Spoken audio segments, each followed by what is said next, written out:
Ladies and gentlemen, please welcome Billy and Nurul. Woo. What was the biggest culture shock? The noise and the smells of different kind of thinking, maybe, was this the right decision? You ever worried that Billy's family can't accept? And I knew what I can bring to the table. Then I would go around the garden. I want to pick up something. Which country is the best? Torn between my passport and my visa. I want to be Malaysian today and British tomorrow. What was the toughest moment? There were certain parts of kind of the faith and the culture he wanted me to understand when we're married or walking through the hall. Oh And yeah. we're like, "Ooh."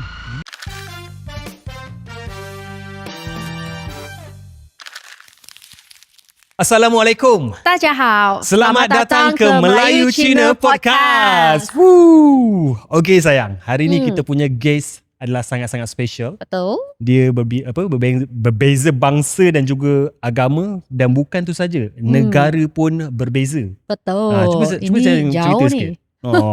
Cuba saya cerita sikit. Hint dia ialah hari ini kita akan banyak bercakap dalam bahasa English lah guys Aduh. Tapi disclaimer dulu, saya sebenarnya bahasa English saya tak adalah pandai sangat. Saya orang kampung je guys. So kalau grammar tersalah ke apa kan, ampunilah kan, Ya. maaf lah kan. Sama juga Penny pun sama. Bukan saya pandai English Tak ke? adalah. Oh, okay je. Okay je lah. Okay guys, kita brief sedikit tentang kita punya dua guest yang sangat hebat pada hari ni. Basically dia merupakan daripada England. Jauh daripada England dan berkahwin dengan orang Malaysia. Tapi tak nak panjang-panjang, biar guest sendiri yang cerita, introkan dia punya diri. So guys, ladies and gentlemen, please welcome Billy and Nurul. Woo. How are you feeling, Billy? Really good. Yeah, thank you.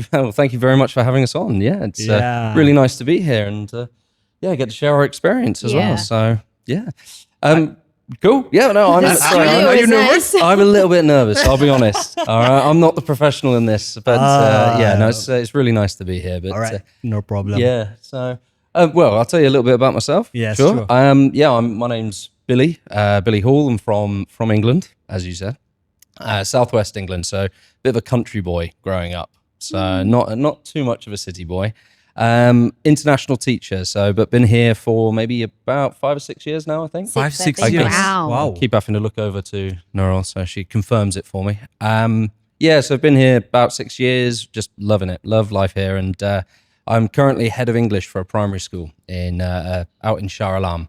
So that's that's me at the moment. But like I say, really looking forward to kind of sharing our experience as well. Wow. Great. His talking is very fast, huh? Yeah. Tuk, here to and me, right? The We English. can take this opportunity to learn To learn, English. to make our English is better. I'll slow. Yeah. But it's okay, no problem.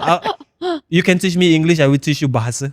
Faham sikit. Faham Oh. sikit. He knows the bad Sudah words. Oh yeah, I know the kan? bad words. Yeah, of course. Yeah, okay. Yeah. How about Nurul? So basically, I'm in 2-3 different roles. So here and there, I was in PR, I was in media as well. So I've been in the media industry for about 7 years. 7 So- years. Yeah, 7 years. So I took a hold on that. I'm like, okay, let's go into a different industry, which is entirely on PR. So in PR itself, I handle a lot of different industries, per se, tech to medical. Now I'm in like facilities management. So I handle buildings, but I only manage the CEO's kind of conversation. So maybe they'll give me statements and stuff like that.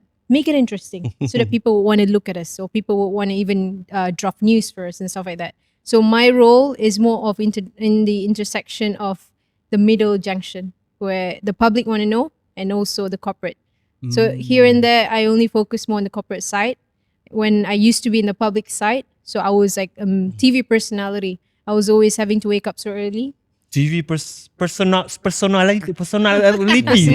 Yeah. Personality. So I used to present news on TV Ah. like at 7 a.m. if you wake up so early, or like in the afternoon or in the evening or sometimes at night. But here and there, it's like a dual language as well. So I learned bahasa Melayu in Malaysia itself. You can speak bahasa Of Melayu. course, I speak bahasa I thought Malaysia. you can only speak English. No, English is my first language. I came to really? Malaysia. Oh, you where did you born from? I was born in Malaysia. Malaysia. But I grew up in different countries. Like my Okay. family was always traveling. And then there was one time my mom was saying, we need to go back to where you guys were all born. Told my siblings, you know what? Let's go back to the roots. Let's try to get to know your background. Let's meet your family members that you've never met. Okay, might as well. So I think we've been staying here for about 14, 15 years now. I can proudly say that I can speak bahasa Melayu. I know the bad words. I know where to go if I want to find the best nasi lemak or like where the best people are. But the whole community itself is so fun and everything is so cheap here. So might as well use the privilege that we have. And also I also ended up having to meet someone from a country which I was always like looking forward to just stay in.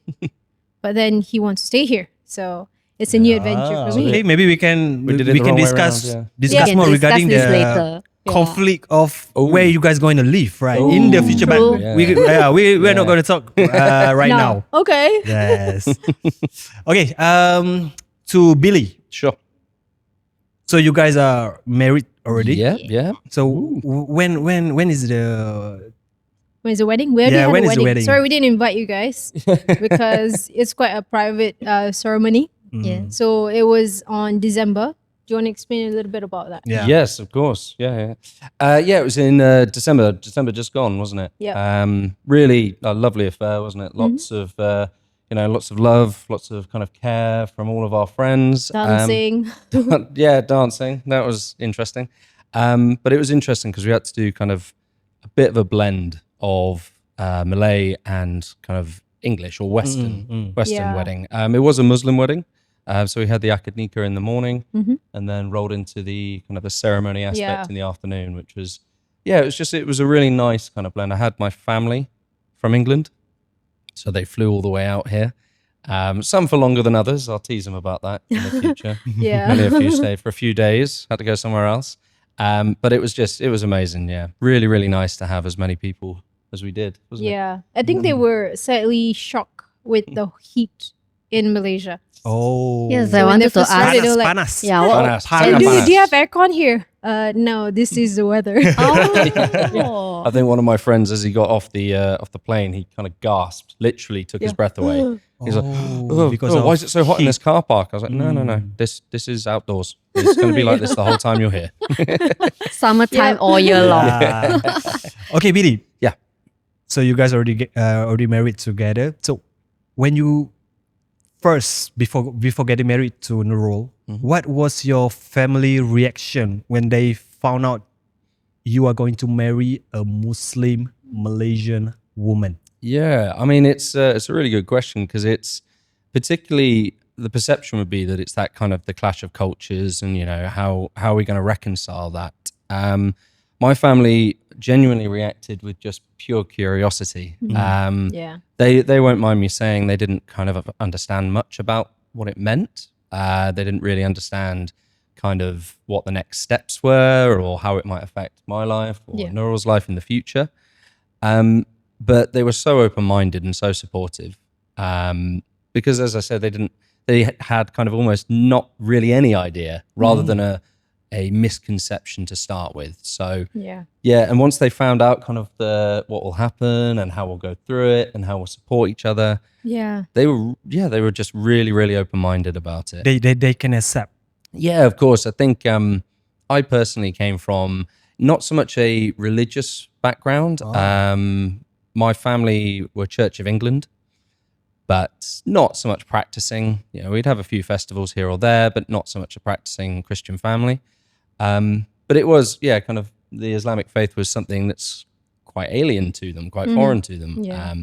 But they definitely, think- they've been really supportive, haven't they? I think it was also because of the culture part of it. Like, you're not really going into the religion. It's more of like, family will have Christmas. Then we don't really have any traditions per se. We're just like everyone getting together. Yeah, so that you I have think- fun and yeah. eat food. I agree, because I think it was part of it. When we say we celebrate Christmas still, it's more a case of we get together as a family and we'll just spend time together as a family. Understand. There's no religiosity attached to it. Yeah. And instead kind of I've been welcomed in by your family Yeah. for Eid al-Fitr and, throughout Ramadan as well. There's just so many food. I think my mom would always cook a little bit too much food over the weekend. And then they'll say, can you come over? Why? Because we cook and the children need to come. like for the sake of just having family time. Always diet starts on Monday, isn't it? Yeah. Yeah, unfortunately, every Monday is a reset button. So Yes. just got to get back into it. And then I thought Ramadan I might lose weight. And, yeah, I didn't. That's next year's problem. Yeah. So have you gained weight after Raya? Yeah. Oh, I think still below the par like before, right? But yeah, it keeps creeping back up and up and up. So We'll start again on Monday. yes, I like it. Yeah, we're newlyweds as well, so you know. Diet always start tomorrow, not today. Yeah. But when first. tomorrow's come, I think next week. Oh yeah. Eat first and then tomorrow. That's the problem. So, and to Nurul, did you ever worry that your family, that Billy's family, can't accept I think you? at first I was always a bit like, oh, would they like me? But then because I was always a bit more vocal and I knew what I can bring to the table, I wouldn't say like, oh, I'm perfect and stuff like that. I just know that I can learn from their culture with the way of how they interact with each other, because every family will be different. So what I can contribute is that, okay, I want to learn from you as well. I want to see how your bond is, or is there anything else I can help with? So whenever we went back to England for Christmas, I was always the one vacuuming the house. I love vacuuming. It's just a trait for me. Then I would go around the garden. I want to pick up something. I also accidentally kind of put the seed of, do you know the spicy thing? The Spices? yeah, no, not the spicy, Spicy thing. the chili padi. Chili padi. Chili Yeah, padi. chili padi. So Chili padi. there's a chili padi kind in England. It's not really spicy. So I helped Billy's mom. It's not spicy? My mum was so proud of she'd grown her own chilies, and then Oh my I helped her. I was like, oh, I want to see in Yeah. the summer, which I did when. I was like, oh my God, it's already grown. But it's not spicy. I could eat it like that. yeah, That's very interesting. You mean they have like different kind of chili in Yes. England? yeah. I think We would love to see that. I think maybe because of And the taste. chili is very cold. Oh my god. No spicy. I Shrinks it can't down, be yeah. hot. It's very I can't cold. be hot enough Yeah. in this weather. That's why it's not spicy. Oh, I think one of the ironies, I know it's a cliche, but it's the British went all over the world to find spices and didn't end up using any of them. Yeah. So, Yeah. yeah. But no, my mum's great with that kind of cooking, isn't she? She just kind of Yeah. accepts anything else in, and you've cooked for her as well. And She loves spicy food. yeah. You, Billy's mom. Billy's mom's like, How about enjoy Billy's it. dad? Billy's Oh, dad no. loves Oh, spicy he's going to food. be sweating. Oh He's yeah, like, dad doesn't. Oh, hack it, doesn't no. like No, the the mom I, loves I it. have a perhaps more Asian palate than you do. Yes. I love my spicy. But the thing is, yeah. I used to eat a lot of spicy food. If you ask my siblings, I was always like, Ibu, like my mom, please make it the spiciest level. When For I was who? For- when I was growing up, yeah, Oh yeah. for any food. But then as I grow up, as I grown into an adult, I'm just just like maybe one chili or two, not like 10. But back then I would always just eat a lot of spicy food. I didn't know it was a thing back then. It was just, oh, there's a feel. Because when I was living in Qatar, we didn't really have like really spicy food. It was always just the same, like biryani or bread, another bread, and again bread. How about now? You can eat a lot of spicy food, or Now Yeah. I Oh, don't no. really think I could anymore. oh He eats because more of spicy Billy. food. Yeah, So because he of Billy? changed. The tradition has changed. I became the white person. He became the Asian. Billy, you love spicy food. Oh, you can eat spicy I food. love spicy food. Oh my yeah, God. Yeah. So, yes. particularly if like when I'm cooking at home, isn't it? It's just she'll throw a few extra chilies in my side and just Yeah. separate it out, won't you? He's Yeah. a spicy one. I am the non-spicy one. But what level of spiciness that you can endure? 20. Oh, I don't know what the numbers are, but I guess I do 200%. pretty well. I do I pretty think well. if it's Wow. 20, maybe his is like 15. I'm probably 10. So at least it's Yeah. almost there. I'm just Yeah, like, I mean, oh, it's quite far there. I don't think I can go that far. But Billy, can you eat? For example, you can eat just take the chili padi and eat straight away. Can you yeah, do it? I can, but I mean, it's not that pleasant. Yeah, no, but But you can. yeah, I could do that, but okay. it's. So you can I mean, I'd definitely tolerate the rather spiciness. Yeah. put it with some food. Yeah. That's Not very just with the Malaysian. chili. Getting Yeah, there. you almost become Malaysian and you Yeah. already become Englandans. Yeah. So Englandans. English. Or Englishans. Yeah. Yeah, it's slightly Okay. different. All right. To Billy, Yes. what was the toughest moment you guys faced as an intercultural couple? It's interesting, yeah, because I think Yeah. we were thinking the toughest moment. It's we're actually kind of blessed in that I don't feel we've had too many tough moments, really, have we? It's been something that's really wonderful about our relationship is it's quite easygoing, quite. We discuss whenever we have issues. quite There's open, no but it's- challenges. Well, there's always challenges, but I think like the toughest part, potentially with that intercultural interfaith, is in the run up to the wedding, in the run up to like the build up. So, for example, going to ask your father kind of for permission, Yeah. or a blessing. Went to talk to your brother as well, and just kind of had that kind of conversation about what it would look like. They weren't necessarily tough, but they were definitely Nerve-wracking for a while. perhaps a little bit scary. How's the situation when you talk with Nurul's father? When you want to marry her, right? To marry, I think to be fair, he was quite accepting because he recognized kind of how happy you were. But there were certain parts of kind of the faith and the culture he wanted me to understand fully. And so he did make sure kind of, I took time to understand Malay culture as much as I could, the Islamic faith, kind of what was expected of me as a good husband as well. But I think, some of the toughest parts were potentially in that run up to the wedding, weren't there? Where there was a lot of things happening. probably every newlywed couple would say the same thing is the reflecting on that run up is just stress upon stress. But I think that's when you truly know that actually You can get through it. you can get through that. Yeah, there's other challenges to come, but that's a pretty big one we did, didn't we? Yep, that's true. And also because even if there were a lot of challenges coming through, the choices was always going to be from us. We decided we wanted to get married. We made the choices. We chose what we wanted, who we don't want, or who we invited, who we do not want to be in the space. So at the end of it, the final call would only just be us. Yeah, I think there was certainly an element of kind of making sure, wasn't there, that we did respect the customs and the traditions. Making sure we included as much of the kind of the akadnika side of things that needed to be done. We were very respectful with that. And then, making sure that kind of the Western side of things felt included as well. So because they were also afraid when we invited them for the akadnika solemnization, they were saying, what do we do? Like, do we stand up? Do we sit down? Or do we just keep quiet? Because like during that time, it's quite a bit sacred. So we'll say, okay, this is how it goes. And then we just want you to be there because this is where the signing happens. And she's going to be signed for life and stuff like that. So they were asking Billy, but what do we prepare? Is there anything that they should know and stuff like that? I think before as well, like when you were mentioning, because you used to work in media, wasn't it? So much more public profile. And occasionally I'm quite social media averse. So I keep myself to myself. I think you don't have any social media, right? I don't know. Why? What happened? Why you don't have any social media? Very rare kind of person. I had socials when I first came out to Malaysia. Yeah. Let people back home see what you're doing. And then I just got to the point where I thought, actually, no, I kind of, no offense to anyone who uses socials. I was like, no, I want to just keep myself to myself. That's fine. But because your media profile was quite big, I was always the one that was next to her in like all the videos and all that kind of stuff. And I think, Hey, the white guy.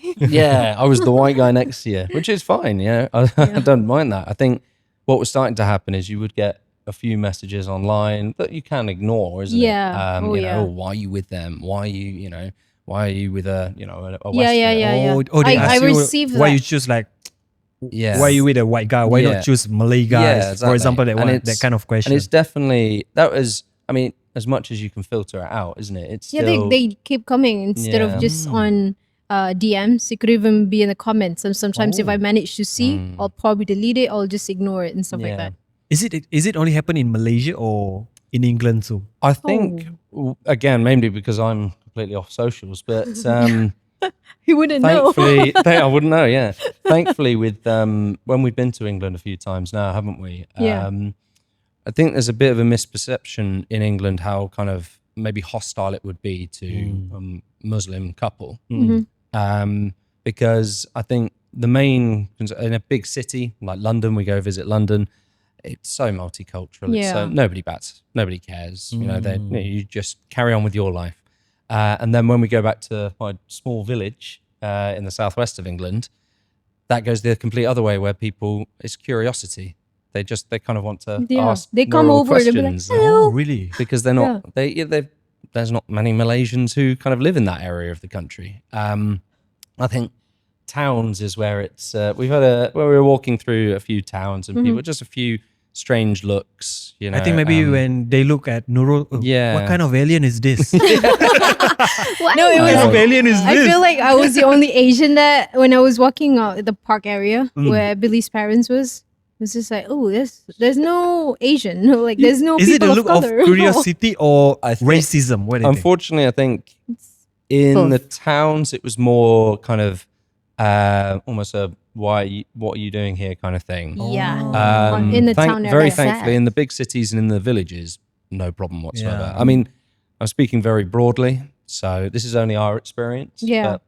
And I think because you don't wear the tudung either. I wear so a no- turban, like what You I'm wear a wearing. scarf, Yeah. yeah. So yeah, I think quite often it's just curiosity, and without sounding too rude, it's kind of a bit of ignorance as well. It's people just don't know. Because they don't really go out of the beautiful countryside.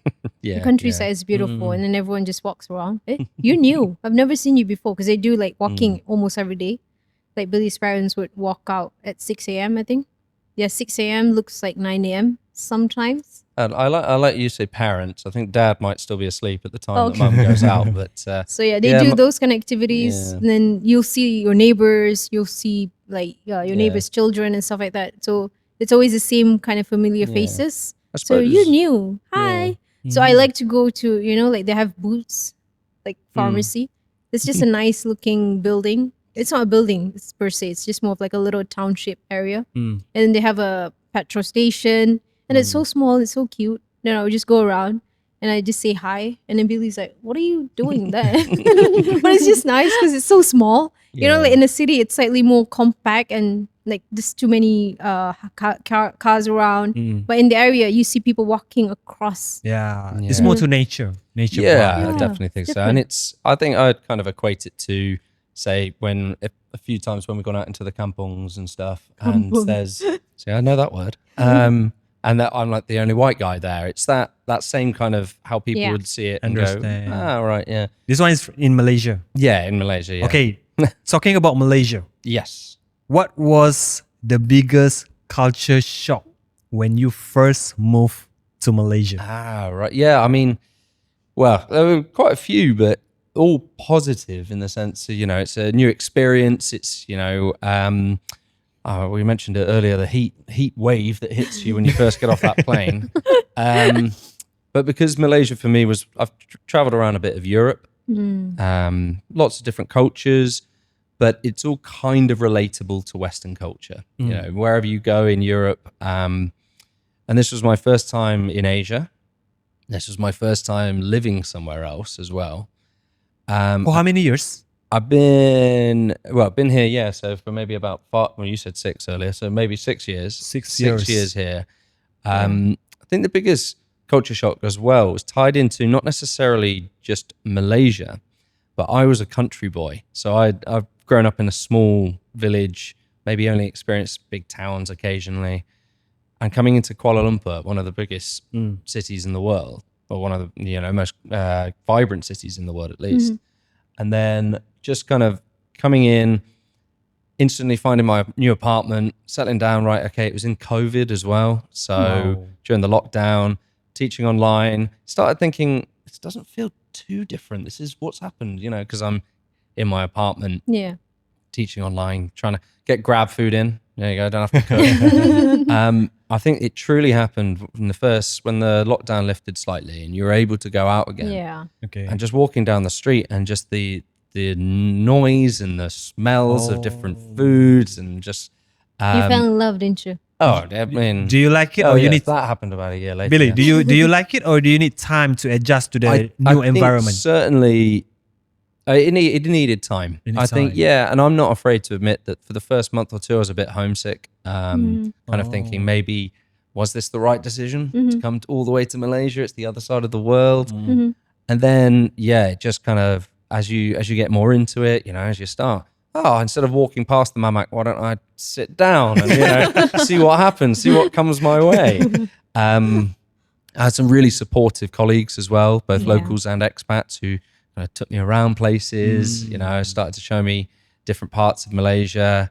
All the people I've kind of interacted with have been so friendly and so welcoming. And admittedly, that might start off as, again, a bit of curiosity. They like want to ask me questions like, where are you from? Why are you here? That kind of it's thing. totally normal Yeah. in Malaysia. But it's really nice when that happens, because I go the other way and I'll be like, oh, so are you from Malaysia? Like, what about your family? And, you know, and then, I mean, the biggest culture shock probably does come in the form of food. I know that's a stereotypical answer for Malaysia, but food, just you need time to accept the food. everything you want is just there. I mean, like in England, we have our Chinese, you know, food. We have our Indian food. Don't have so much Malay food, unfortunately.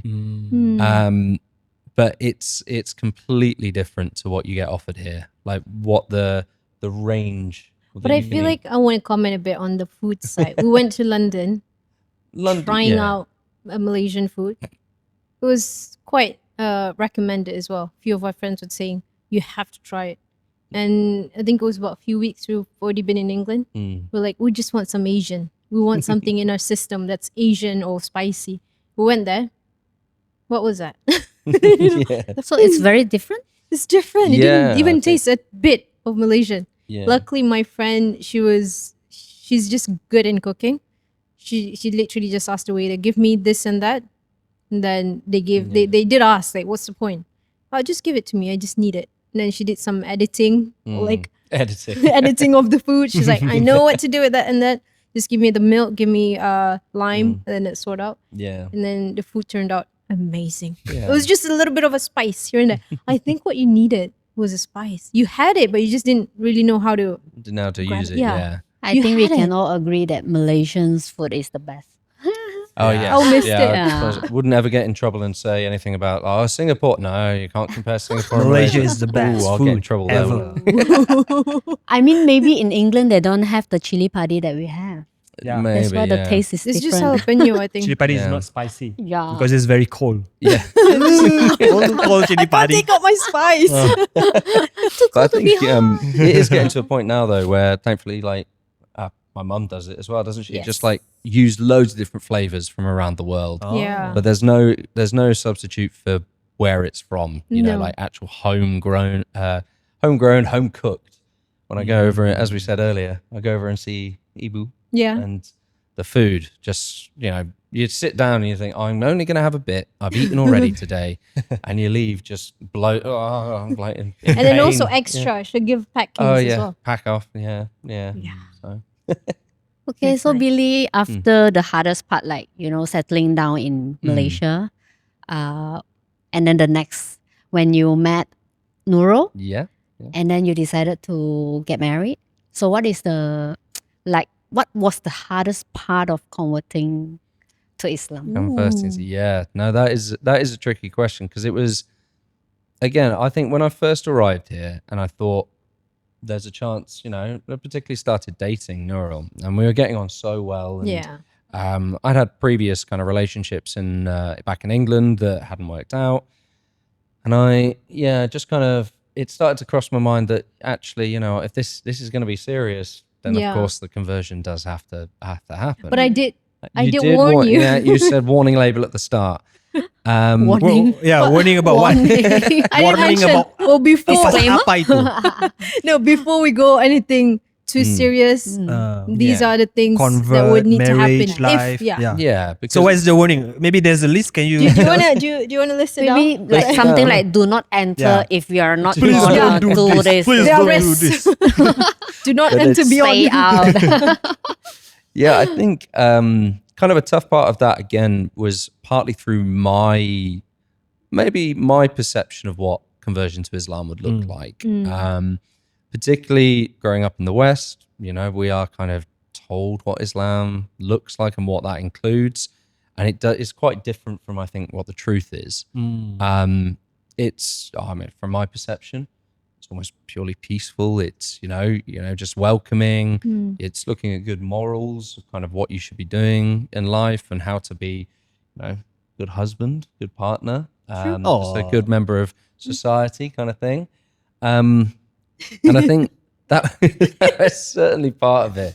Was just getting over that misconception from myself. Why, before you convert to Islam, when you live in the UK, in the UK, what's the perception about Islam back then? I mean, unfortunately, I do think it's quite negative. Everything is about negative. I think it's quite negative, the perception of Islam in the UK, broadly speaking. I think. Can you show me, like, can you tell me, for example? So it's currently, I mean, I wouldn't want to necessarily get too political, but it's tied quite often to kind of immigration and displacing of kind of UK people. And it's the idea that actually, no, it's another religion, you know, that part of the wonderful tapestry of religions around the world. And I think, yeah, particularly in the UK, it's let's say it's that, I hasten to use the word, ignorance, but it is that idea that people don't really understand it. Yeah. Because they see the flashpoints from the Middle East or anything like that, and they paint every kind of Islamic thing with that. And it's saying, no, that it's not that tiny bit. It's like saying, you know, Christianity is not just Southern United States Christianity, you know, the really, really stringent side. It's, you know, Islam is that wonderfully accepting religion, I found. So as I kind of got into the process of kind of converting, I'll admit when I first met the imam, it was a bit daunting because I thought, again, my perception of imam was going to be a very strict, you know, like I have to kind of like be tense the entire time. But no, the imam was very, very welcoming. Yeah. And he just talked me through it. I think I remembered the kind of the conversion, the shahada. Do you still remember the shahada? No, because I remembered it right up until the moment that I needed to kind of say it. Yep. And The then moment you had to say it, it's like- he said, repeat after me. And I was like, oh, I've revised this, so I know how to say it. He was like, no, just say it as I say it. And it just kind of, you know, when you've revised for a test and then you've kind of like instantly go, oh yeah, just written it down. Once the test is done, out of my head. And I was like, oh, I need to remember that. No, I need to remember that. So, but yeah, no, it was that was really nice. I mean, again, I was really supported by your family, by your siblings, because they said, you know, if you have any questions, just ask about it. Just your brother took me to kind of the masjid as well. Oh, did he? A bit of praying. That's He did. nice. He did laugh at me a little bit when my. Why was he when my- laughing? When my songkok popped off. Your songkok fell off? It fell off when I was praying? Yeah, while I was Oh my praying. God. Yeah. What was everyone watching or something? Oh, everyone turned around and laughed. No, everyone was fine. Yeah. But I think that was kind of part of it. Was just the main challenge was overcoming my misconception of what it would be. And I think that was the same for my parents. Is when you say to Western parents, particularly, I'm converting to Islam, all that kind of potential negativity comes up, it flashes up, you know, that kind of thing from the UK and from the West. And they just took their time to understand what we were talking about, what it meant. My mum said something very sweet. She's just like, I don't want you to not be you. Oh, yeah. And I was like, yeah, of course. I'll always be me. That's not going to change. So Yeah. She's lovely. Like, I think I mentioned in the first episode, like parents just want the best for us. Yeah, They just of want us course. to be happy and be ourselves. Yeah, Yeah. that's true. That's like the main concern. It's not like they're really, I'm against this relationship. But it's just all about their children at the end of the day. Yeah. Like, are you going to change entirely or are you still going to be you? Yes, That's all they true. wanted to know. Yeah, I think there's a bit of a caution, isn't it? They just want to know, don't they? Yeah. So. There's also a saying in Bahasa, tak kenal maka tak cinta. How do you say that in English? I also don't know. don't ask me. I'm not even good in English. If you don't know, What is it? Can you tak repeat it again? kenal maka tak cinta. Tak kenal means You don't tak know, kenal- and then you know- You don't know. You don't know. Then you don't Cinta. love. I thought, I was going to say, I know That's a Cinta. very direct translation. Then you don't love. Right. I know Cinta. Don't I? Yeah, Yeah. so I say Cinta. Okay. So Penny's already asked you regarding the challenges of convert. Now you already convert. You guys already married. Mm-hmm. For how many years? Is it years or months? It's just been months. Wow, Four- still new. 4 Newly months. newlywed. Yeah, Four we months. just- Newlywed. We just Newlywed. got married Sorry, my English. and we guys. got back 4 to work. months. So Okay. Tomorrow, 4 months tomorrow. 4 months. See, I'm 4 months. I'm still remembering the anniversary Yep. at the moment. Yeah. Okay. Do you celebrate anniversary every month? Oh. every month. yeah. I don't think every month. Do you every remember? day. Every day. I think every day. Every day, yes. Good Yeah. save. Yeah. Every day is the Yeah. anniversary. Yeah, every You day. saved Billy. Okay. All right, Billy. We call it in Malay is soalan cepu emas. Can you Cepu translate soalan cepu emas? Warning questions? It's not warning. It's like a very sensitive question. Okay, Bombastic- sensitive questions. I can do bombastic those. question. Sure. You already convert as a Muslim, Mm-hmm. and you married to Nurul. You have 4 quarter, can marry Oh, wow. another 3 wives. Mm. So I want to know from your perspective, are you going to marry another wife? Oh, Yes. yeah. There's no pause there. One is enough. One is One more is than enough. enough. Yes. But what do you think absolutely. about this Islam teaching that can marry I think- 4 wives? Yeah, I mean, again, it's kind of very foreign to us as Westerners because it's actually against the law in the West. So Well, it's against the law. against the you cannot law, marry yeah. 2. no, because it's called bigamy. So you're only allowed kind of obviously. You can go to one. the jail. Yeah.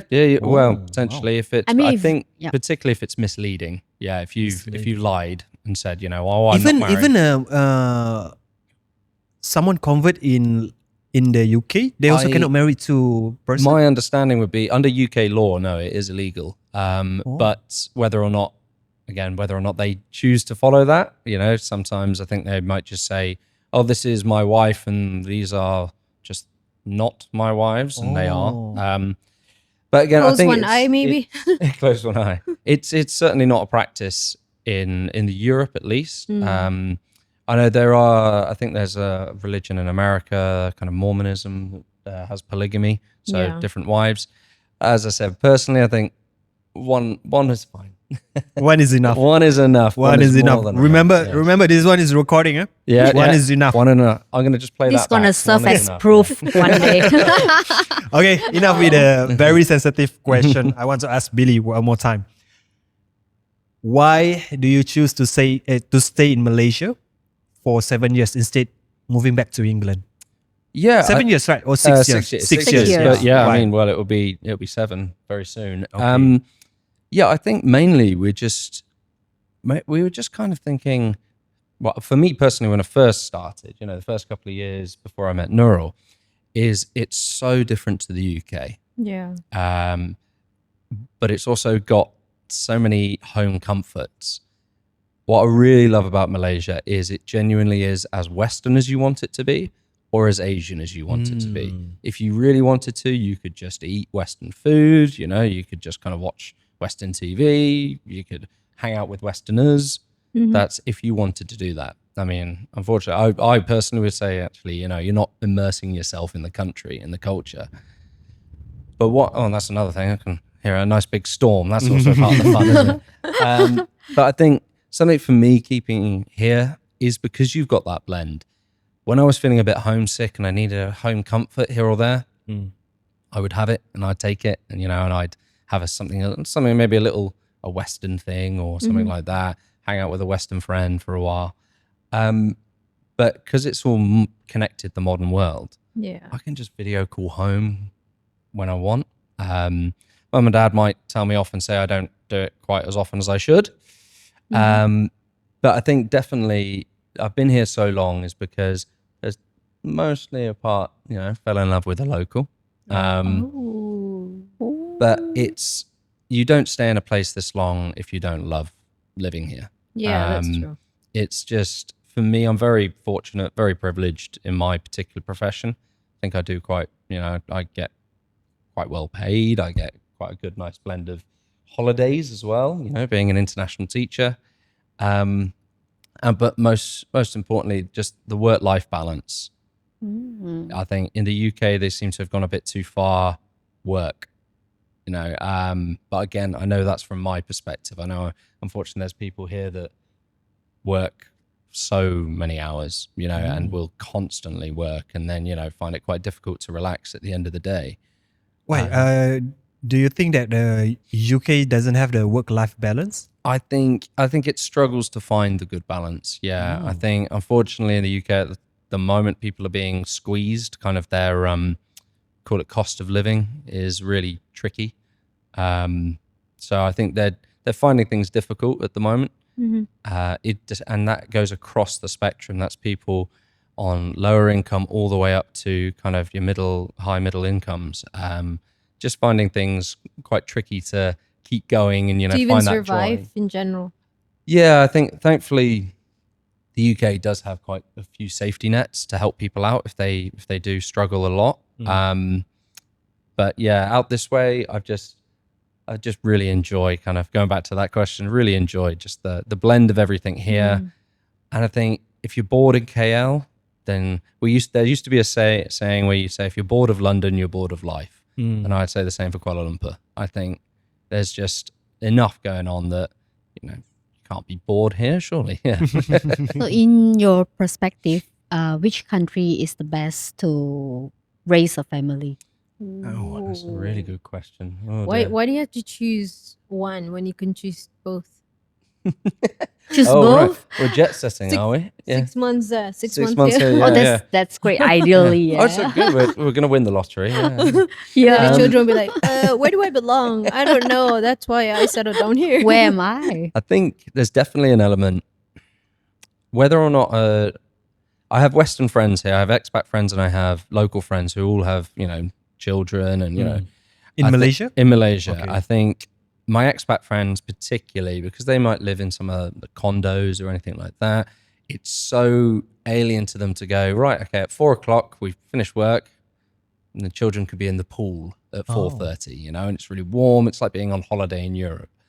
I think that aspect of kind of upbringing for the students, I was going to say students, I'm on teacher mode, for the children, is just having that freedom.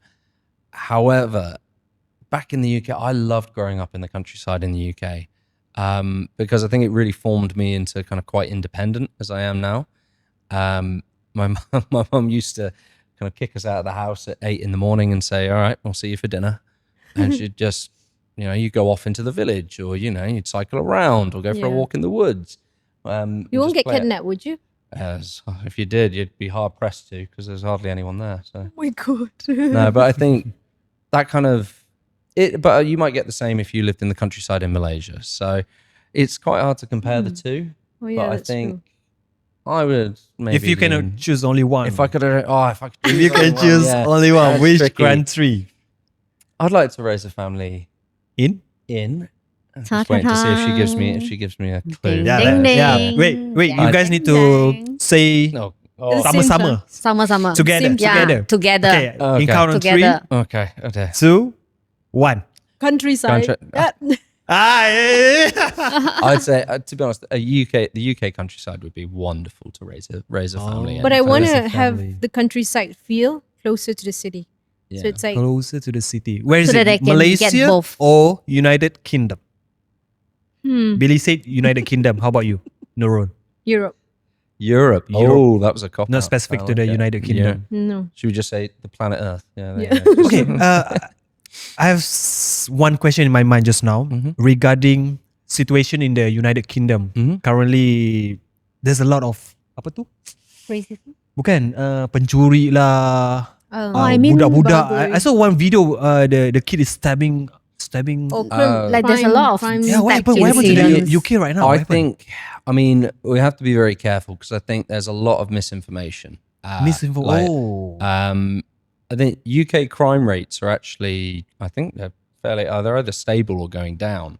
Currently or currently. However, everyone has kind of got access to a camera or a recording device now anyway, haven't they? Now that's not downplaying that people are unfortunately being kind of victims of crime a lot. I'm just saying I think it's quite visual now. Quite people are, any crime that's committed has probably been recorded from 3 different angles. Oh, yeah.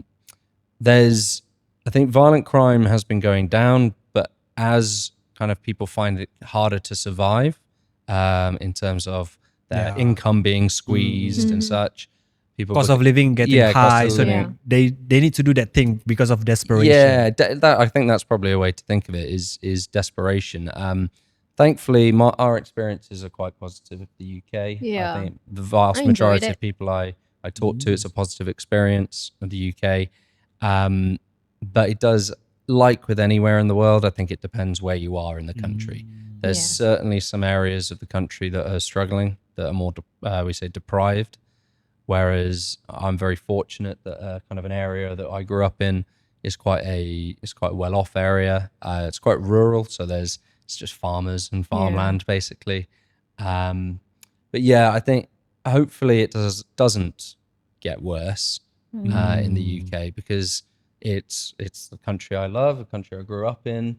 I didn't come here for any loss of love for the UK. It's just, for me personally, it was a change. I think Billy has a good PR skill. Huh? He You know how does. to answer the It's question. like he goes around, But there's also another side of it Politicians where answer, you see, yeah. Oh, you have a good PR skill. You know how to answer the question. he does. But I feel like from that point as well, because of the upbringing that he was brought into, Yeah. love was enough. He get all the support and everything. But in general, in Asia, like the parents or the way of upbringing is slightly more different. It's a bit more of like condemn, or like, if you don't do this, you're going to be bad in the next 10 years or 20 years. But then for the Westerners, it's slightly more of like, you know what, just try. As long as you love what you do, then eventually things would unfold the way you want it to be. But the way of upbringing does change the reality of the country or the continent that we're in. And in Europe, when I was traveling across as well, I noticed they're slightly more chill compared to Asian community. Because Asians slightly a bit more like, oh, I can't do this. This is going to harm my family. This is going to harm myself. Or I can't go to the left side. Or why?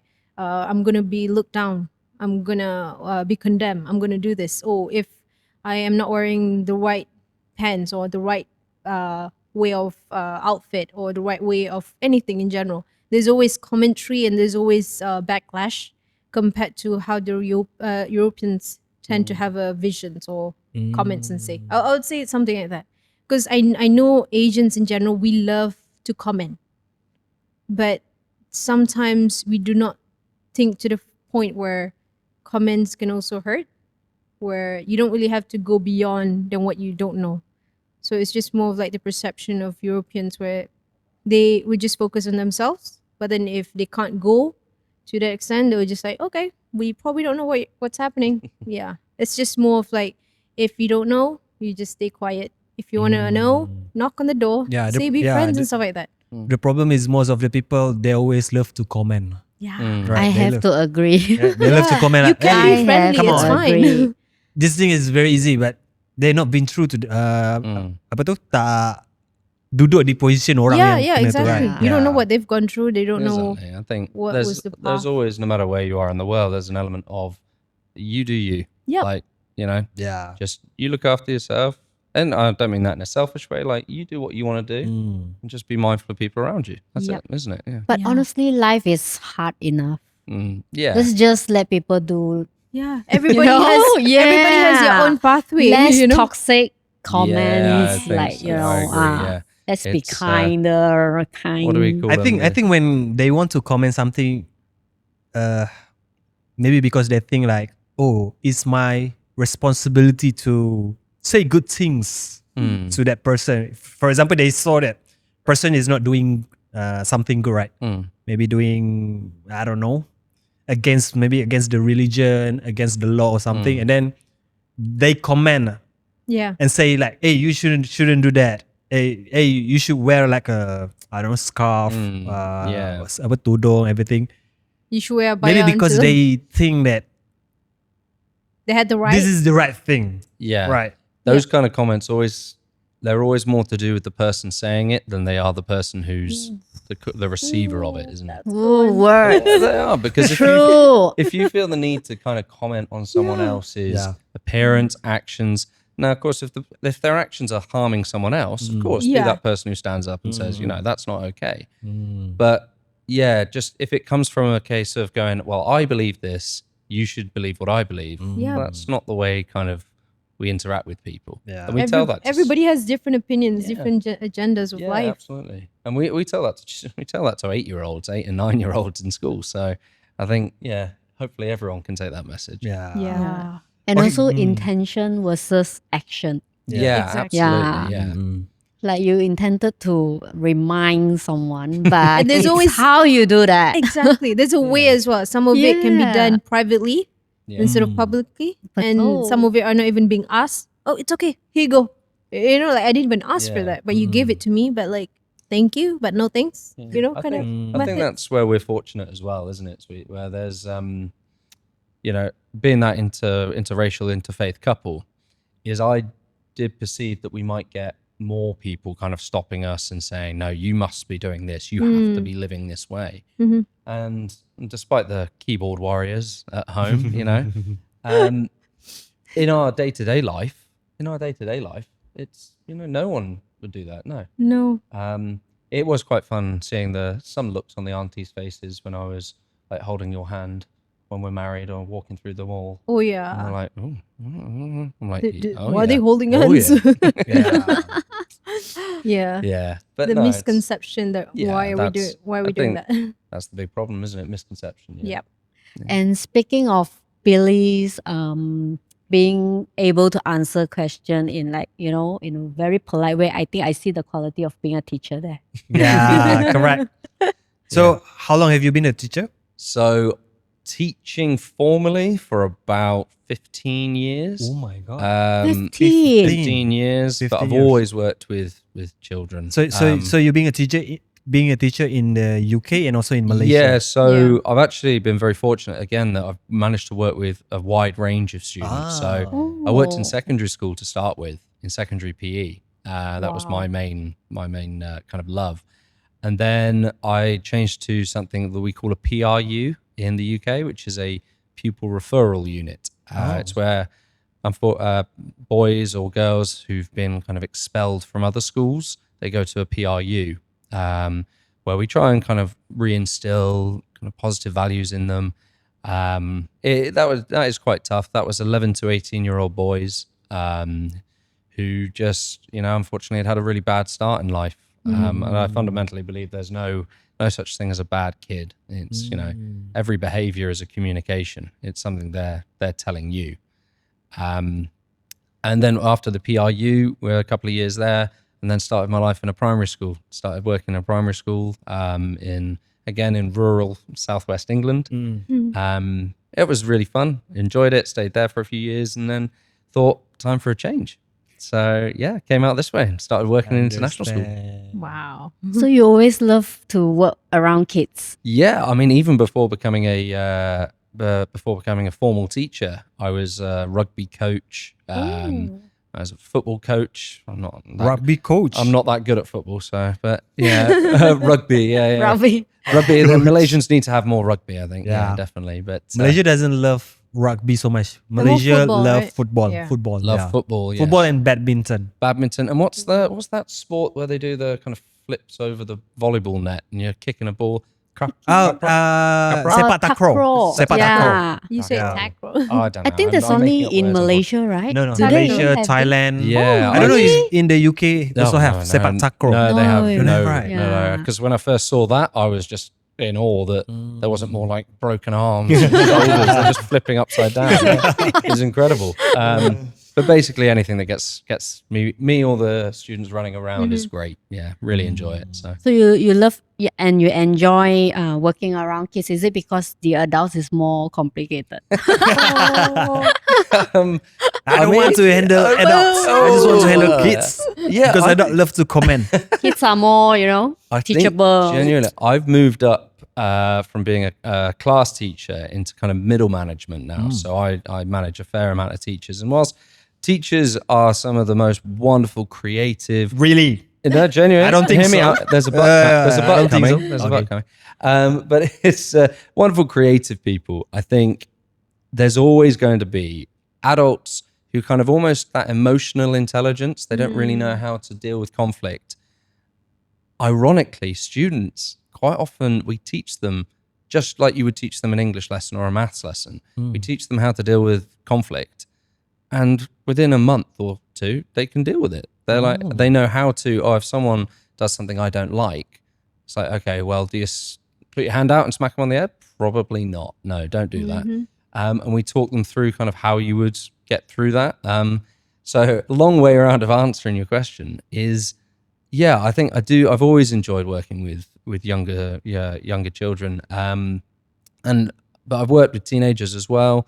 And I just really enjoy that kind of range, seeing it's almost that moment when they realize, oh, I can do this. Like, I can do this because you've kind of helped me. So there's that selfish element there that I get the nice little boost where I'm like, yes, I helped you on that journey. But it's amazing the range of people we get. Yeah. Okay, Billy, as a teacher here, right? So what is the differences do you see between Malaysian student and students in England?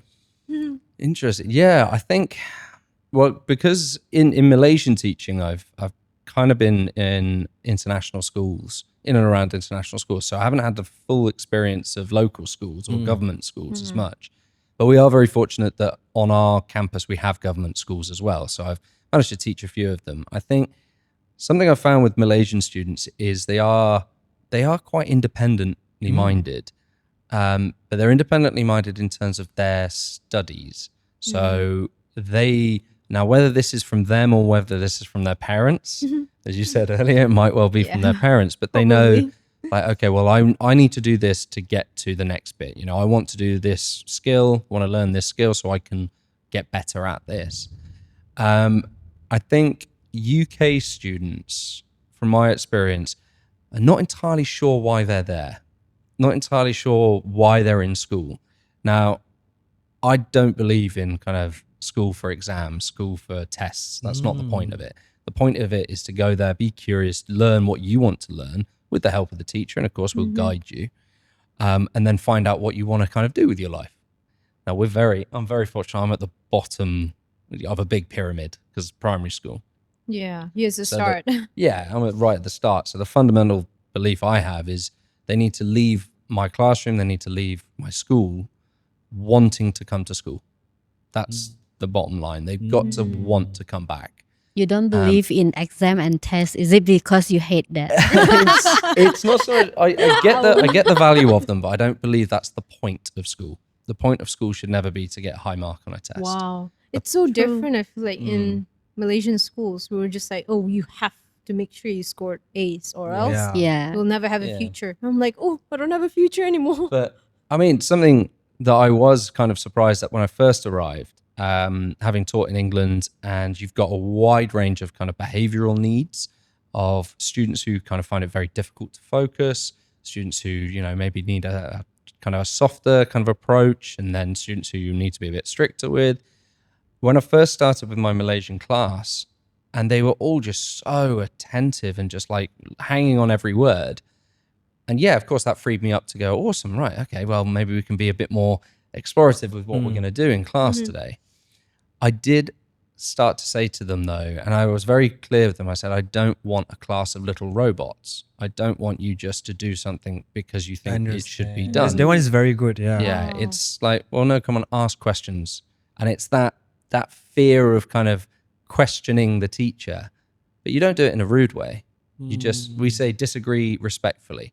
If you feel it's that challenging, isn't it? It's challenging an opinion, which is fine. You should be allowed to do that, even as a child. But we just need to make sure it goes through the respectful channels. Yeah.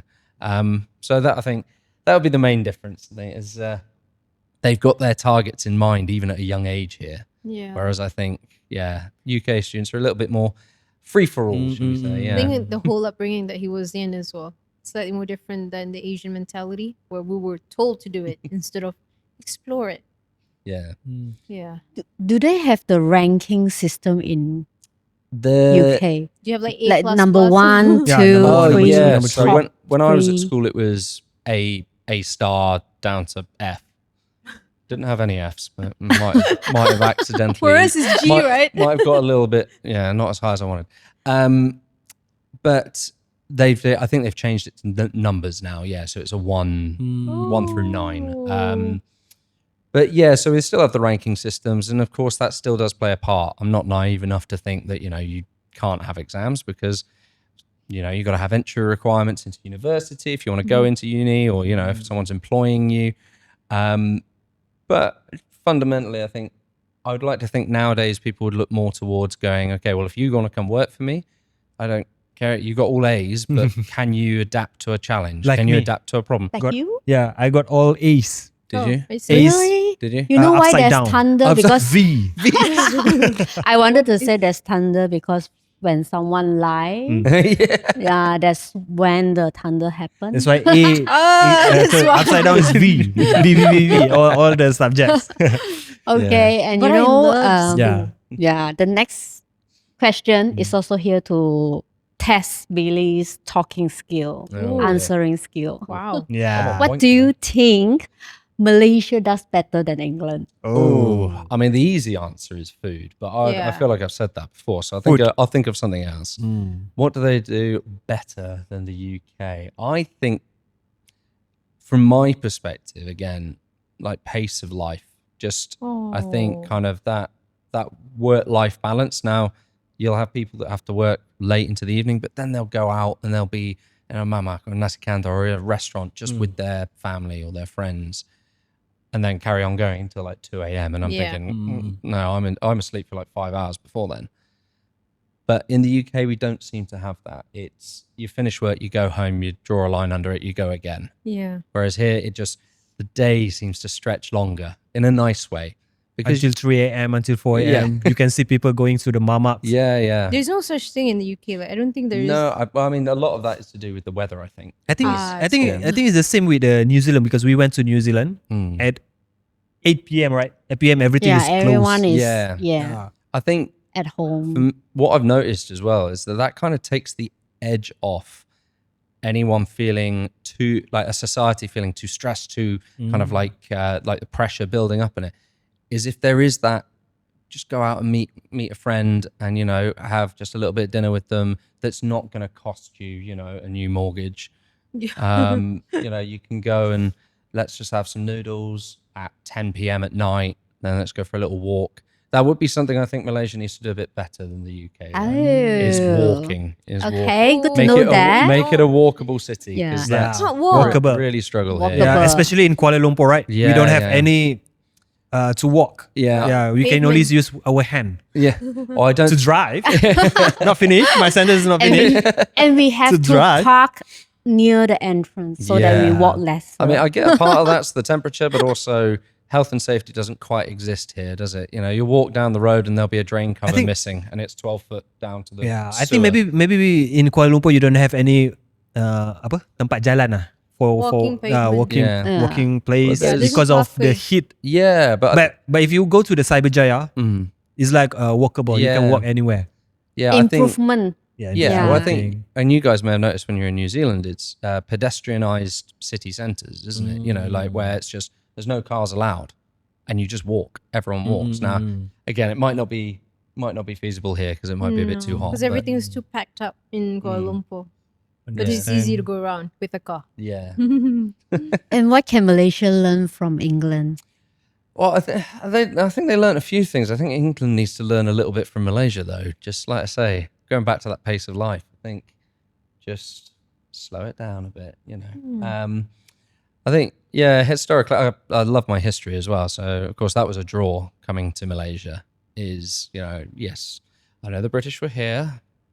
Yeah, sorry thank you about- for, sorry about you know, that. thank you. But yeah, I know like definitely there's that historical tie.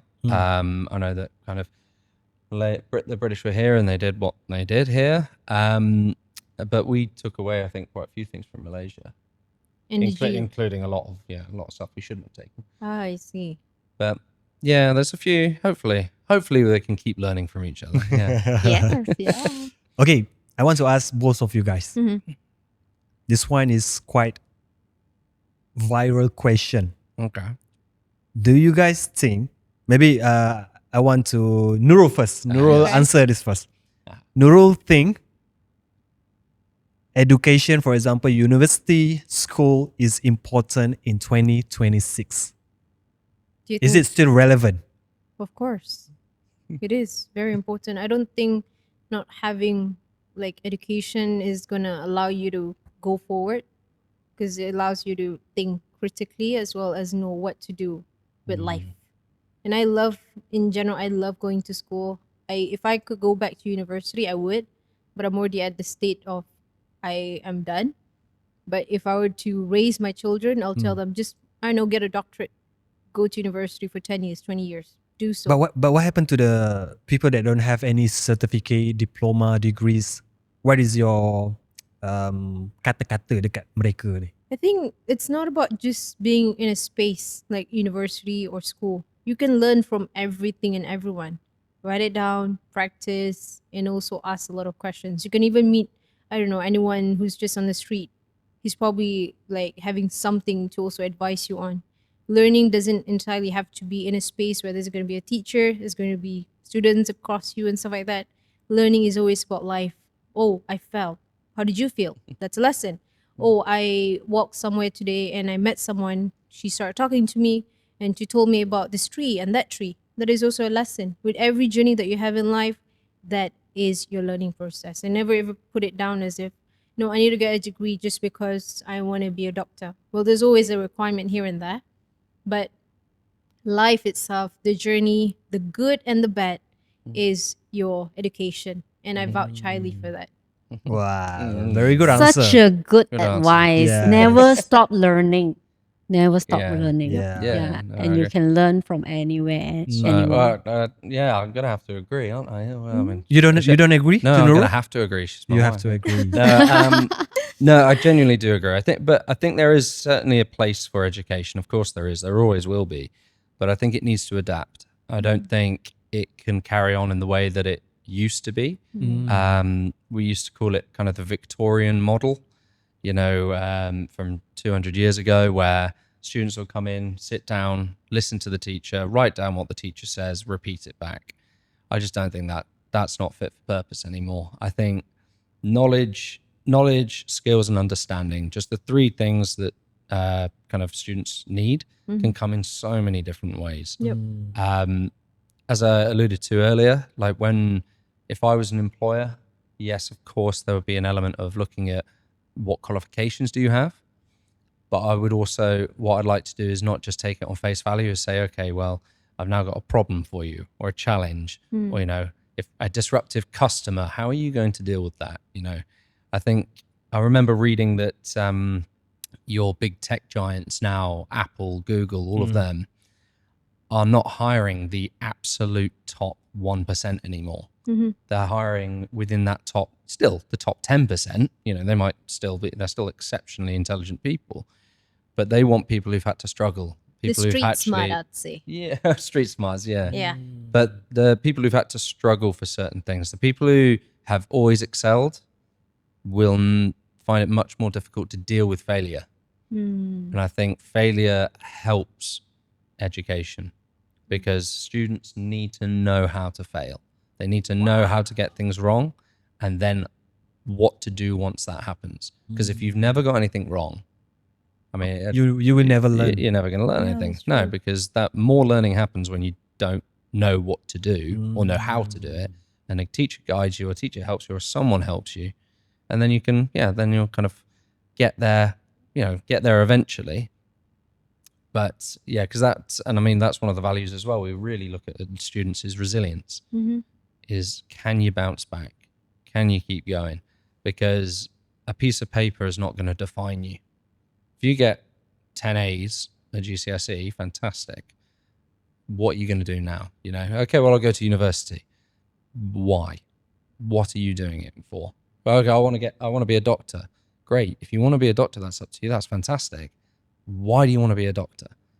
And again, there might be external things where, maybe it's family pressure. If it's family pressure, of course, I'd always try and lean on that parent a little bit for whatever my power's worth as a teacher. And I'd say, you need them to decide, because otherwise they'll burn out in 5 years and they won't want to go back to it. Yeah. Instead, they've got to want to do it for what they want to do. But like I say, going back to, I think it just needs to adapt.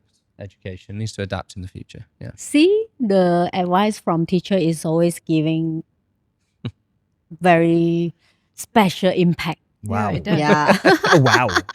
very different. Wow. He Yeah. knows how to structure his words. Yeah. Yeah. I- Don't ask me to do it in Bahasa Melayu though. Because not Maybe. yet. Not You'll yet. never See? know in few years. That's my failure at the moment. Got to keep learning. Yeah. So I think we need to give more advice. So what's one thing you wish more people understood about, interracial, interfaith marriage? I think this is very important for Yeah, both of us. Yeah, marriage. I think really important.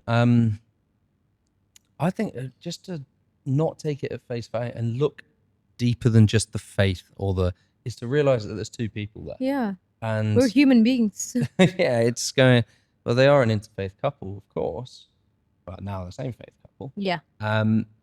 But it boils down to that's the stuff that doesn't necessarily define you as you. We love each other Yeah. because of who we are. Yep. Regardless of Regardless where we of grew up faith. from. So you don't care about anyone say, hey, why you married a white guy? No, because I chose You don't him. care. Mm. I love don't it. care. Yeah. Love I'm proud the of him. response. Yeah, it's one of those where thankfully I haven't had people say, "Oh, why Malaysian?" But I don't see Nurul as a Malaysian. I see Nurul as Nurul. I see her as my wife, love of my life. Oh. I say, When you married a Malay girl, there's a lot of white chicks. Intention versus action. Why But- are you asking like that? but that- That way, huh? But that's the point, isn't it? I always go back to if everyone stayed in their lane, if everyone said, okay, white people marry white people, Malay marry like, how boring the world would be. Yeah. Yeah. Just Oh, imagine. We need to that. mix it I up. think when I- someone asks you, hey, why you married a Malay, can you just focus on yourself? I know what I'm doing. You do you. Yeah, I you do think you. that's the You best do you. answer. I do. Yeah. Did I ask for your opinion? Did I ask you? No. No. Then keep a warrior. And, Yeah, exactly. But I think Yeah. if everything is good, just the one that you just say that, for example, education, people need to face failures. I think it's also the same with regarding this situation.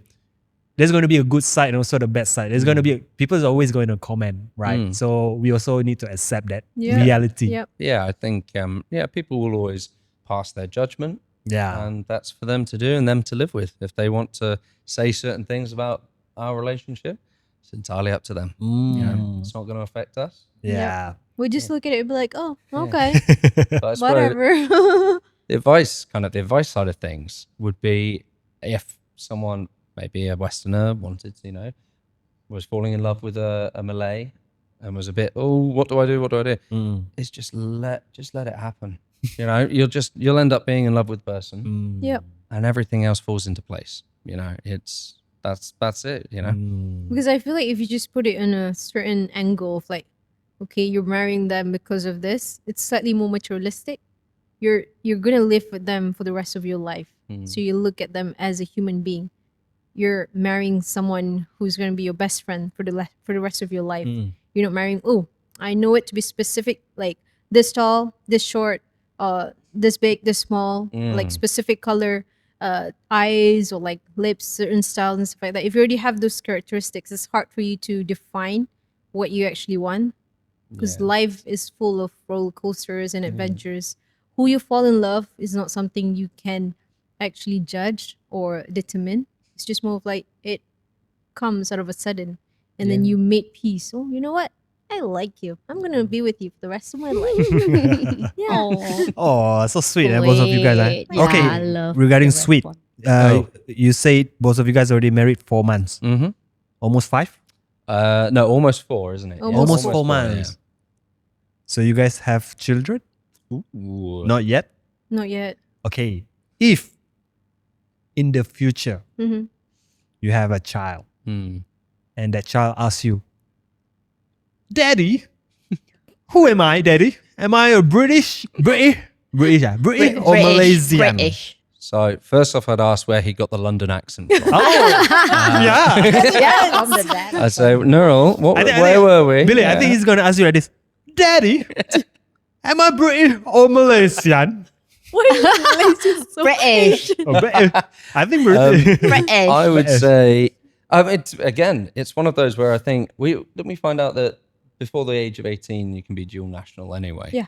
And once you're 18, you're an adult. So you choose. I think I know what you're going to answer. You are Brime. Brimasian. Brimasian. I don't know that's the but that best doesn't answer. sound right. Yeah, Brimasian. Yeah, I think that's the best answer. But I think that's it's a good question because it would be what would they want to be? I say, well, your dad's British, your mum's Malaysian. Your mum is Malaysian. You choose. You're a mix. You Yeah. let them choose what You they never want know. to They choose. might say, "Oh, I want to be Malaysian today and British tomorrow." I'll be like, fine. You do you. You do you. That's a tagline today. Yeah. Word. You do you. Yeah. Yeah. Yeah. Yeah. No, of course. Is it true that to sound like a British accent, you just need to remove the T?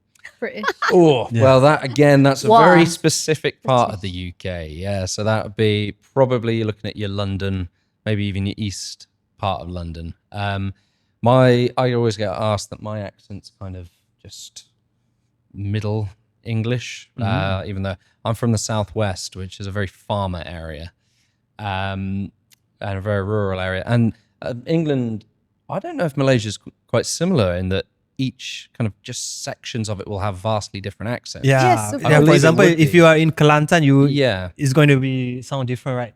Yeah. Kelantan, Yeah. bahasa Sandra. Kelantan. I would even understand as Kedah. well. I remember we went to Port Dickson, didn't we? And we were there with your siblings, and there was one of the jet ski hirers, you know. I think he was from Terengganu. Terengganu, and Yeah. Yeah, Terengganu and he was also different. talking away really quickly. I thought I was understanding like every fifth word. I was like, oh, okay, I get what that one meant, and I assume it's something to do with the jet skis.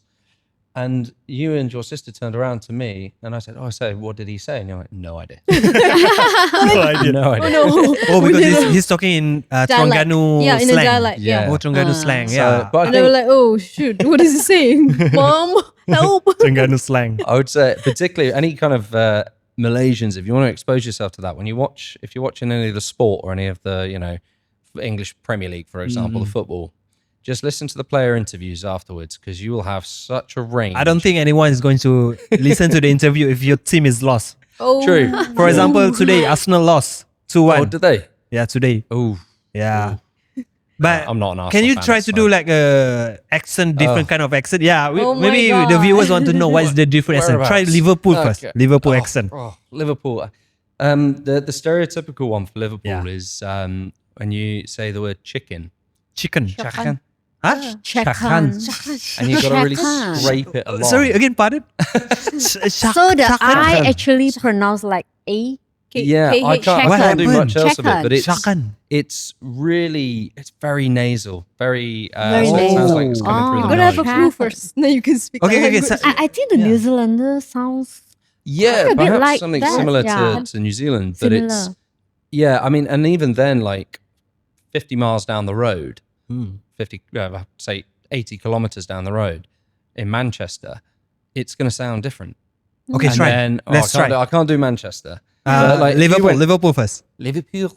See, see, Yes. So if you're from Liverpool, you're Scouse. So you're from Liverpool, and I'm gonna go have some chicken. Oh, And so goodness. it's very, as I said, very. It nasal. sounds like I'm super Irish. English, It sounds yeah. like Irish also. Irish. Well, generally, I think there's a theory that because it's quite historically linked to Ireland, Liverpool and Ireland, just across the Irish Sea. But yeah, huge different areas of England will have vastly different accents. Very close friend of mine's from Yorkshire, from Leeds, and I love him to pieces, but he does sound as though he's been kind of knocked on the head a few times. But there's, I mean, and again, you go up further, you get Scotland, and even just in our small island in the UK, there's so many different accents. I like Jamie Fraser's Yes, accent. you do. We were watching a show called Outlander, which has a Scottish Highlander, doesn't it? And I think I was competing. We're not allowed to go visit Scotland because I might lose Nurul to one of the Highlanders. They speak really nicely.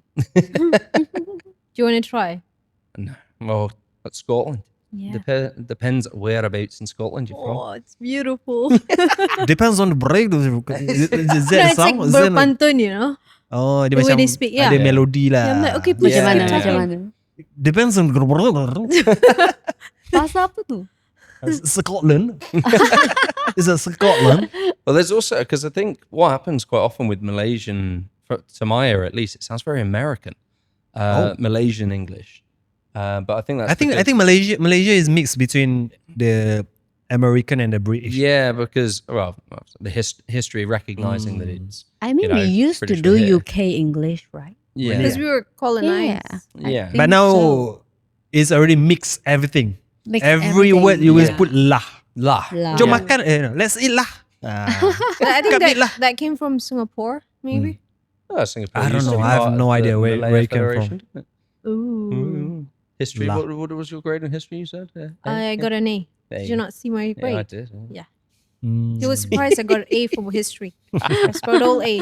Luckily, I didn't fail my BM. Yeah. You failed your No, I BM? didn't. Of course I Where did you get your BM result in SPM? I did good.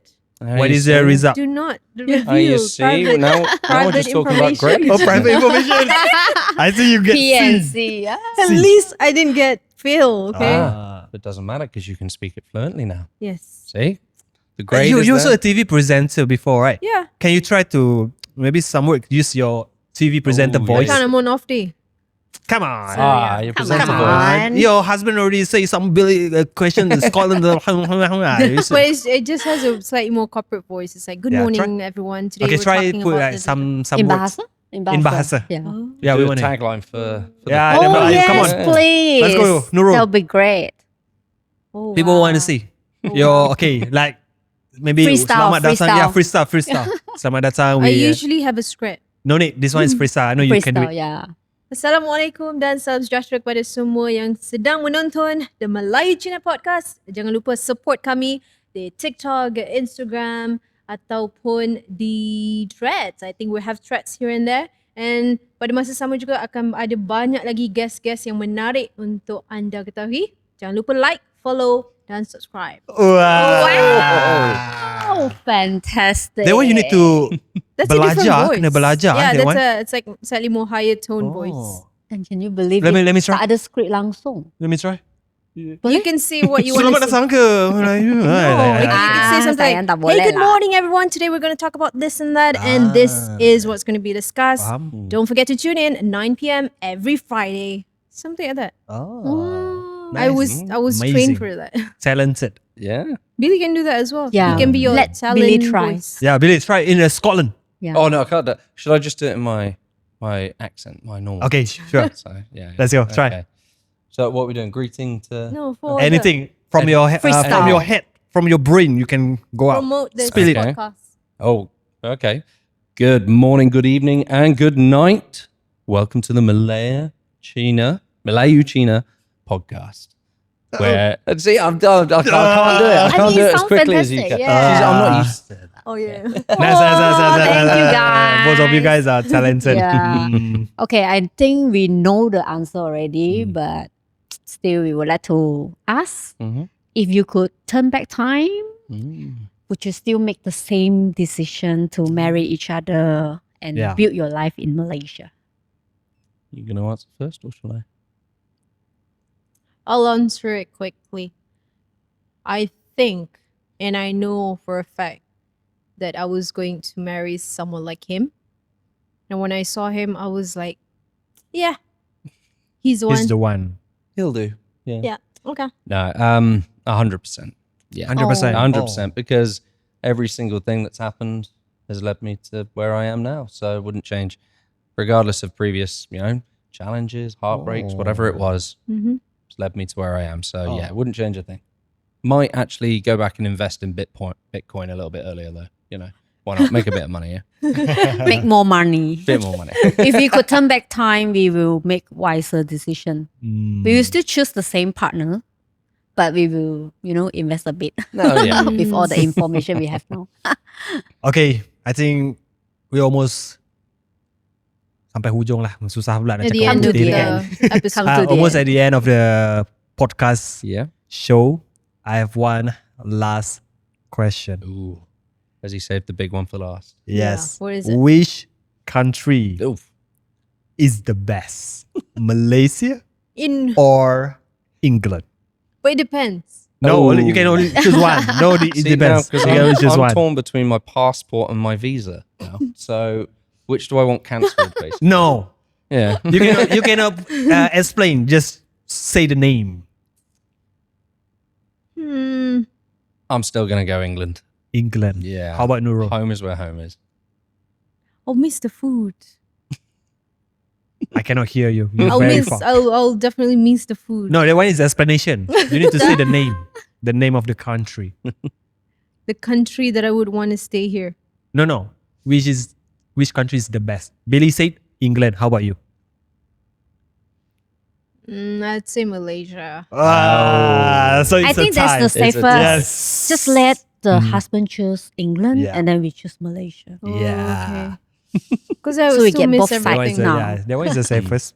Good answer. I think that one is a good answer try. because Teamwork. because you are born in England, so you need to. At the Yeah, end of I the day, think you need there's- to. Yeah, Yeah. protect England. There's always an element of kind of, what is it, the green rolling hills, isn't it? Going back, go for a little hike in those. Yeah. Always that. You know, when you have it in your head about just where home is, but doesn't mean I don't love it here.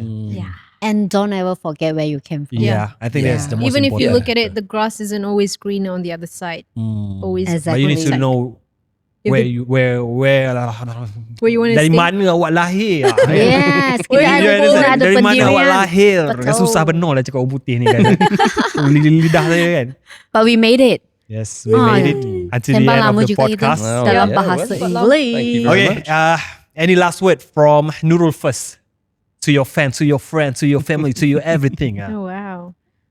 I think I just want to say go for it. Whatever that you choose in life, regardless of the obstacles, the challenges, the pinpoints or the messages you're getting, always believe in yourself and always try to be respectful of the situation, the people you're in, and most importantly, protect yourself from yourself as well.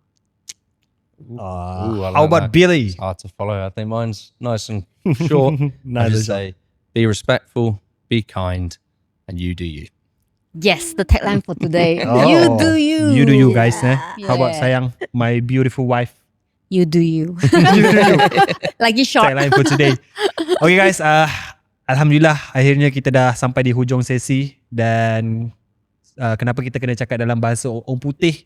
Because kita ada orang putih di sini So ini adalah sesi podcast yang special because kita punya guest adalah jauh daripada England dan kita bawa ke sini berkahwin berbeza bangsa, agama dan juga negara. Lagi besar macam kita Malaysia je kan, Malaysia dengan Malaysia. Tapi ni berbeza daripada negara dan kita pun dah dengar perspektif daripada Mr. Billy dengan accent daripada Liverpool lah. Cakan kan. Please pass me the water. Dan daripada Nurul, isteri kepada Billy, dan alhamdulillah sesi kita banyak sangat benefit different perspektif from England, from Malaysia, dan kita dudukkan dalam satu tempat dan banyak benefit lah, insyaAllah banyak benefit kepada semua yang sedang menonton. Dan satu saja guys, jangan lupa untuk like, share, comment, subscribe, share to your family, share to your friends, share to anyone to make this podcast big scale so that anyone can get a lot of benefit. And to the United Kingdom from the UK, Yeah. hello, what's Yes, up? let's share it in the UK. Yeah. Don't forget to share in the UK too. Yeah. So I guess that's all for today. Thank you so much for having us, and thank you guys for coming to the small For joining podcast us. studio. Yeah. Thank you to Mr. Billy and thank you to Nurul. And I guess that's all for today. Thank you, everyone. And see you guys in the next episode. Bye bye See you. guys. Bye. Assalamualaikum. Thank you. Bye.